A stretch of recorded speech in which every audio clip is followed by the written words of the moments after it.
बिस्मिल्लाहिर्रहमानिर्रहीम। अस्सलाम वालेकुम नाज़रीन, आप देख रहे हैं मेरा यूट्यूब चैनल दीन और दुनिया की बातें में सबका इस्तकबाल है। चलिए शुरू करते हैं हमारी आज की वीडियो। नाज़रीन, आज हम बात करेंगे यहूदी ने हज़रत अली से कौन से अजीब व गरीब सवाल पूछे और उनके सवालात के हज़रत अली ने कौन से ऐसे जवाब दिए जिसे सुनकर यहूदी ने कलमा पढ़ लिया। वीडियो बहुत ही नॉलेजेबल है, तो बिना स्किप किए पूरा ज़रूर देखिए, लाइक करके हमें सपोर्ट करिए।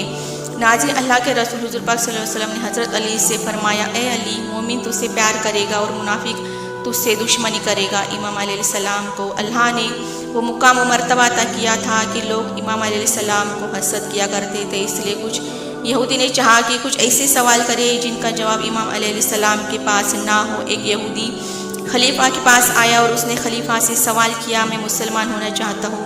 खलीफा ये सुनकर बड़ा खुश हो गया और कहा कि बड़ी अच्छी बात है। खलीफा ने कहा, चलो कलमा पढ़वाए। तो यहूदी ने कहा, कलमा बाद में पढ़वाना, पहले मेरे सवाल का जवाब दो। हाकिम ने कहा, यहूदी है, कौन सा बड़ा मुश्किल सवाल पूछेगा, बताओ क्या सवाल है। तो यहूदी ने कहा, तुम्हारे कुरान में एक आयत है, इन्नल्लाह अला कुल्लि शैइन कदीर, बेशक अल्लाह हर शय में कादिर है। क्या वाकई मुसलमानों का इसी आयत पर ईमान है? हाकिम ने कहा, बिल्कुल हमारा ईमान है, अल्लाह हर चीज़ पर कुदरत रखता है। यहूदी ने कहा, फिर सोच लो कि तुम्हारा अल्लाह जो चाहे वो कर सकता है। हाकिम ने कहा, हमारे अल्लाह के पास वो ताकत है, वो जो चाहे कर सकता है।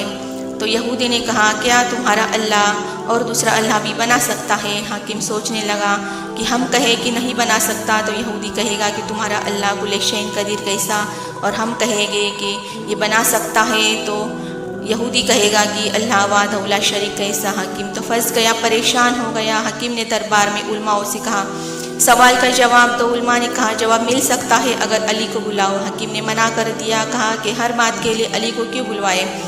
उलमा ने कहा, जवाब तलाश करने के लिए कुछ वक्त चाहिए। 3 दिन का वक्त लिया उलमाओं ने। यहूदी चला गया, 3 दिन के बाद वापस आया और बोला, मेरे सवाल का जवाब दो। हकीम ने उलमाओं से कहा, जवाब मिला या नहीं। उलमाओं ने फरमाया, इसको कत्ल कर दिया जाए, इसने हमारे अल्लाह की तौहीन की है। यहूदी ने जवाब सुना, जब ये सुना कि सर धड़ से अलग करने वाले हैं तो हंसने लगा और बोलने लगा, मैं तेरे बेबसी पर हंस रहा हूँ, तो मैं तो दुनिया से चला जाऊँगा, मगर सवाल बाकी रहेगा। मेरे मरने पर सवाल लोग पूछेंगे, मेरा सवाल मजहब बन जाएगा।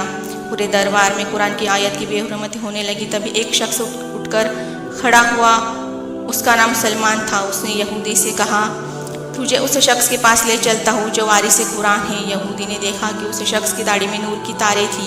सलमान उस यहूदी को लेकर इमाम अलैहिस्सलाम के घर पहुँचा। फरमाया, अस्सलाम अलैका या अमीरुल मोमिनीन, और फरमाया, या अली, ये आपसे सवाल पूछना चाहता है। तो इमाम अलैहिस्सलाम ने फरमाया, मैं जानता हूँ तेरा सवाल क्या है। क्या अल्लाह दूसरा अल्लाह बना सकता है? यहूदी हैरान हो गया, सोचने लगा, जो सवाल जानता है यकीनन जवाब भी जानता होगा। इमाम अलैहिस्सलाम ने फरमाया, बेशक अल्लाह हर शय पर कादिर है, वो एक नहीं 1000 अल्लाह बना सकता है, लेकिन खालिक वही रहेगा, वो सारे मखलूक कहलाएंगे। इतने में अली अलैहिस्सलाम ने कलमा पढ़ा। ये सुनकर यहूदी ने भी कलमा पढ़ लिया। कुछ वक्त गुजरने के बाद कुछ यहूदी ने सोचा, कुछ ऐसे सवाल बनाओ जिसके जवाब अली अलैहिस्सलाम के पास ना हो। यहूदी ऐसे शख्स के पास गया जो 70 साल से गार में रह रहा था, वो गैब की चीज़ें भी जान सकता था। यहूदी उसे लेकर कुफे आ गए और कहने लगे, हमने सुना है कि लोग आपको बाबुल के नाम से जानते हैं, हम आपसे कुछ सवालात करना चाहते हैं। इमाम अलैहिस्सलाम ने फरमाया, पूछो, क्या पूछना चाहते हो? यहूदी बोले, अली अलैहिस्सलाम, बताइए वो कौन सी कब्र है जिसने अपने मैयत को सैर करवाई? तो आपने फरमाया, ए बंदा खुदा, वो कब्र वो मछली है जिसके पेट में अल्लाह ने अपने नबी यूनुस अलैहिस्सलाम को रखा, फिर अल्लाह ने अपने नबी यूनुस अलैहिस्सलाम को मछली के पेट में 7 समंदर की सैर करवाई। मेरे अल्लाह का अजीम मौजज़ा था। अगला सवाल, तीतर, गधा, घोड़ा, मेंढक, कबूतर अपनी आवाज़ निकाल कर क्या कहते हैं?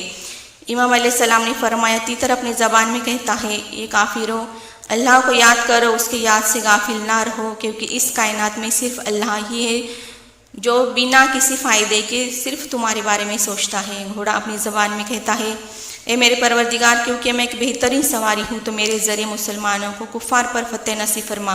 गधा अपनी ज़बान में कहता है, मेरे परवरदिगार, तू जुर्माना वसूल करने वाले पर लानत कर। मेंढक अपनी ज़बान में कहता है, जिसका जिक्र समंदर की गहराइयों में किया जाता है। और कबूतर अपनी ज़बान में कहता है, ए मेरे परवरदिगार, तू मोहम्मद आले मोहम्मद के दुश्मन पर लानत कर। दूसरा सवाल यहूदी ने किया, बैल जानवर की नज़र हमेशा ज़मीन की तरफ ہی کیوں جھکی رہتی ہے، وہ جانور آسمان کی طرف کیوں نہیں دیکھتا ہے؟ تو امام علیہ السلام نے فرمایا، جب اللہ کے نبی موسیٰ علیہ السلام کی قوم نے اللہ پر ایمان نہیں لائے، وہ قوم کہنے لگی کہ موسیٰ دیکھ ہمارے پاس ہمارا خدا ہے، اور اس کی عبادت کرنے لگے، لیکن اللہ نے اس جانور میں اتنی حیا رکھی کہ اس جانور نے حیا کے مارے آج تک آسمان کی طرف اپنا رخ نہیں کیا۔ وہ کہتا ہے، اے میرے پروردگار، تیرے بندوں نے تیری جگہ پہ مجھ بے زبان جانور کو اپنا خدا بنا لیا، ان کی غلطی کی وجہ سے میری غیرت مجھے گوارا نہیں کرتی کہ میں تیری طرف نظریں اٹھا کے دیکھ سکوں۔ اسی طرح سے بیل جانور آسمان کی طرف نہیں دیکھتا ہے۔ اگلا سوال کیا، یا علی، ساتوں آسمانوں کے نام کیا ہے؟ ان کا نام کیا ہے؟ تو آپ نے فرمایا، اللہ نے اس کائنات میں 7 آسمان کو پیدا کیا۔ پہلے آسمان کا نام راخی ہے۔ اللہ نے اس پہلے آسمان کو پانی اور دھوئیں کو آپس میں ملا کر پیدا کیا۔ دوسرے آسمان کا نام قیدم ہے، اس کا رنگ تانبے کی رنگ کی طرح ہے۔ تیسرے آسمان کا نام محروم ہے۔ چوتھے آسمان کا نام ارکلوم ہے، اس کا رنگ چاندی کی طرح ہے۔ پانچویں آسمان کا نام کیفون ہے، اس کا رنگ سونے کی طرح ہے۔ چھٹے آسمان کا نام الرف ہے، اس کا رنگ یاقوت کی رنگ کی طرح ہے۔ ساتویں آسمان کا رنگ عظامہ ہے، اس کا رنگ سفید موتی یعنی نور کی طرح ہے۔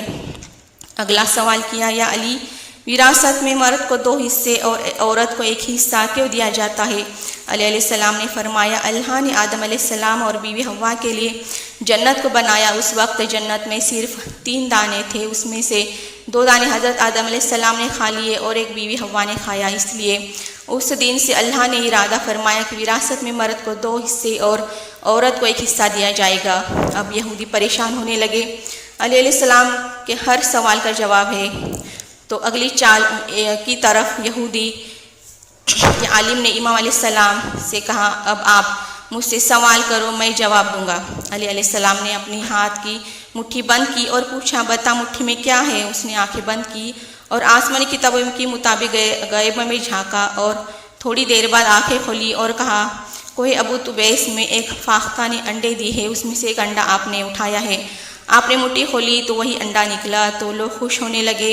اتنی دیر میں امام علیہ السلام اس یہودی کے پاس آئے اور ان کے سینے پر ہاتھ رکھ کر بولے، اللہ نے ابھی تک وہ ماں پیدا نہیں کی جو ایسا بیٹا جنے جو علی کے مقابلے میں آ کے کھڑا ہو جائے۔ امام علیہ السلام نے وہی انڈا اس کے ہاتھ میں رکھا اور کہا، اے انڈا وہی رکھ کر بتا دے جہاں سے میں نے اٹھایا تھا۔ سب حیران ہونے لگے۔ یہودی شرمندہ ہو کر وہاں سے جانے لگا۔ ایسا ہو نہیں سکتا کہ علی اپنا حق منوائے اور اللہ نہ منوائے۔ علی علیہ السلام نے فرمایا، واپس آ اور بتا تو نے علم کہاں سے سیکھا ہے؟ یہودی نے بتایا، یا علی میں نے ریاست کی ہے۔ آپ نے فرمایا، تو نے اپنا نفس مارا ہے؟ جی مارا ہے۔ یہودی نے کہا، نفس جو ناکام کرنے کہتا ہے میں وہ نہیں کرتا ہوں۔ کلمہ نہ پڑھتے ہوئے بھی نفس کے معنی میں سیاست کہ وہ منزل پر پہنچ گیا ہوں کہ میں غیب کی چیزیں بھی دیکھ سکتا ہوں۔ امام علیہ السلام نے فرمایا، تیرا نفس تیرے کلمہ پڑھنے کے لیے کیا کہتا ہے؟ یہودی نے کہا، نہ کہتا ہے، اور وہ قدموں میں گر گیا۔ آپ نے کلمہ پڑھا۔ کلمہ پڑھتے ہی یہودی نے بھی کلمہ پڑھا اور کہنے لگا، یا علی آپ نفس سے کیسے واقف ہو؟ امام علیہ السلام نے فرمایا، انا نفس اللہ، میں وحدت کا رخ ہوں، میں توحید کی پرچھائی ہوں، میں اللہ کا چھپا ہوا راز ہوں۔ اس طرح علیہ السلام نے یہودی کے عجیب سوالوں کے جواب دیے۔ یا علی، حق علی۔ ناظرین ویڈیو کیسی لگی ہے کامنٹ میں ضرور لکھ کر بتائیے۔ لائک شیئر سبسکرائب ضرور کریں۔ اجازت دیتی ہوں، اللہ حافظ، دعا میں یاد رکھنا۔